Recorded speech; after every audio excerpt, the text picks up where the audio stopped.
What's up, collectors and Transformers enthusiasts? Today we're going to take a look at the recently revealed images of Transformers and G.I. Joe collaborative pack of Megatron and Baroness.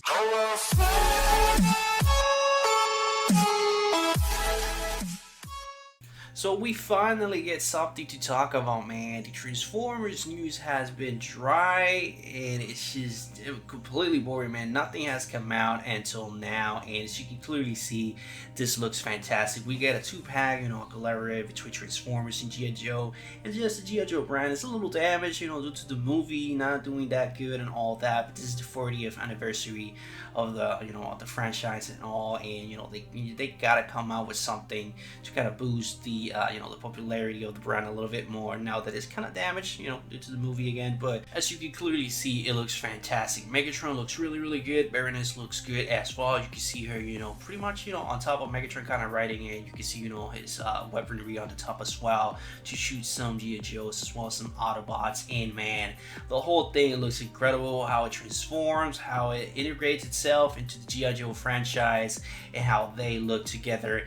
It's just, man, it's a dream come true. I remember when I was a kid, these two were my favorite, two franchises, and just, oh my god, man, I just cannot believe how good this guy looks. And as you can see, the Decepticon logo is on the right spot, and it's just accuracy to the G1 representation is there. It's, it's just a couple upgrades here and there, or some black, due to the tank and its transformation and how it integrates into the G.I. Joe brand. Now, for some information of the product itself in terms of the release date and the cost is going to be $89.99, and the release date is going to be on January 1st of 2023. So, the first day of the next year, this is going to be available, and I just cannot wait. I'm for sure going to go ahead and add this piece to my collection because it looks amazing. And again, how everything integrates into the tank model itself, just pure quality. So now that we got all the information out of the way, let's go ahead and focus on Megatron and Baroness to see, how they look and what they offer and bring to the table. So in terms of the mobility, they're both going to be a little bit hindered due to just the panels that Megatron has and just the simplicity.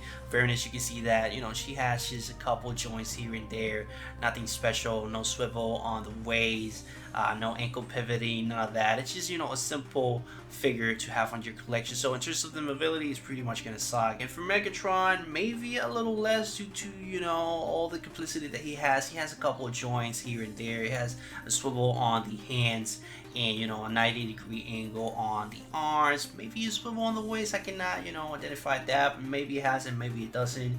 The splits, he maybe do like a 70% splits on all that. So it's a little 50-50, but this is not for the mobility. It's pretty much gonna be a displayable piece. You put it together, you keep it there, and that is pretty much it. And in terms of the sculpted and detail as well as the paint distribution, they both have some decent sculpted and detail and paint distribution. For Baroness, it's on the face sculpt. You can see the glasses, you can see the mouth, you can see the lipstick, you can see pretty much the sculpted and detail on the hair. It looks fantastic. The chest with the cover, insignia there, and it's just of Megatron. You can see the Decepticon logo, the sculpted and detail on the chest, as well as some nice paint distribution to make it pop a little bit more, and the black, the 788 on the side of the arm and all that. So they both have some decent nice sculpted details, as well as some nice paint distribution, so they look amazing. And remember, this is the CGI images. They possibly look a little bit better than they normally are. We just have to wait and see the actual in-hand images of the actual figures themselves to see how they look. Now, in terms of the vehicle mode, you can see the nice sculpted detail paint distribution translated really good into the tank model itself. You can see the cover insignia, the numbers on the side. You can see the tank barrels and stuff. You can see the blaster on the top, as well as the weapons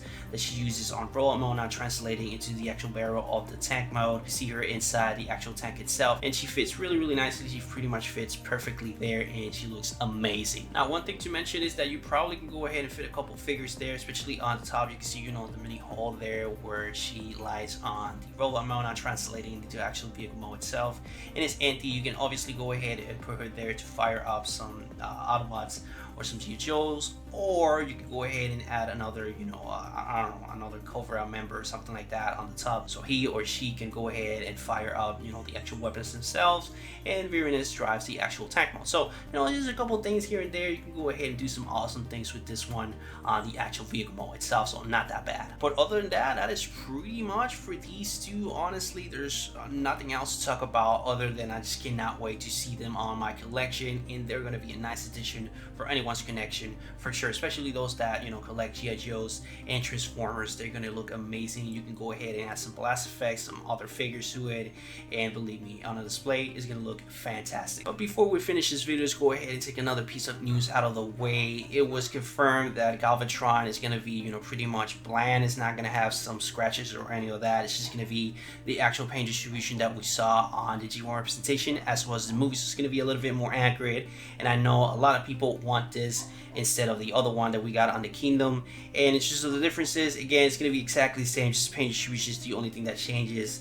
And I was contemplating if I should do a separate video for this, but that's the only thing that changes, so it's not worth it to do an actual video about this piece of news. And it's just of a comparison, so as you can see the differences in what I'm talking about. You can see the right one is the Kingdom one with the whole scratches and all that, and the only thing that changes on the Legacy is just a cleaner look. You can see no scratches and all that. It's a little bit more accurate to this particular representation. But that is pretty much it for this video. I'm gonna go ahead and end it there. What do you think? Leave your thoughts in the comments down below. If you're gonna go ahead and pick the the 2-pack, or you're gonna go ahead and pick this Galvatron figure, leave all that on the comments. But that's pretty much it for the whole thing. I hope you enjoy it. If they please leave a like, it really helps you to algorithm and helps my videos get out there. Wow. So if you get any value anime content, please subscribe, and I will see you on the next video. But this is pretty much it for Transformers and G.I. Joe collaborative pack of Megatron and Baroness.